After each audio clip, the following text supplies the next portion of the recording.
ದೋಸೆ ಪೂರಿ ಜೊತೆಗೆ ಒಂದೇ ಥರದ ಚಟ್ನಿನ ತಿಂದು ಬೇಜಾರಾದಾಗ ಈ ಥರ ವೆಜಿಟೇಬಲ್ ಸಾಗುನ ಮಾಡಿ ನೋಡಿ, ಸಿಕ್ಕಾಬಡೆ ಚೆನ್ನಾಗಿರುತ್ತೆ.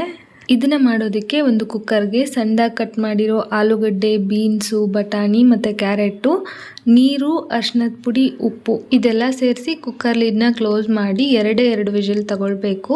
ಇದು ಬೇಯೋಷ್ಟರಲ್ಲಿ ಒಂದು ಮಿಕ್ಸಿ ಜಾರ್ಗೆ ತೆಂಗಿನಕಾಯಿ, ಸ್ವಲ್ಪ ಪುಟಾಣಿ, ಗಸಗಸೆ ಬೇಡ ಅಂದರೆ ಗೋಡಂಬಿ, 3-4 ಹಸಿಮೆಣಸು, ಶುಂಠಿ, ಬೆಳ್ಳುಳ್ಳಿ, ಜೀರಿಗೆ, ಒಂದೇ ಏಲಕ್ಕಿ, 2 ಲವಂಗ, 1 ಇಂಚಷ್ಟು ಚಕ್ಕೆ, ಕೊತ್ತಂಬರಿ ಸೊಪ್ಪು, ಪುದೀನ, ರುಬ್ಬೋದಕ್ಕೆ ಬೇಕಾದಷ್ಟು ನೀರು ಹಾಕಿ ನೈಸಾಗಿ ಇದನ್ನು ಗ್ರೈಂಡ್ ಮಾಡ್ಕೊಂಡು ತಗೊಳ್ಬೇಕು.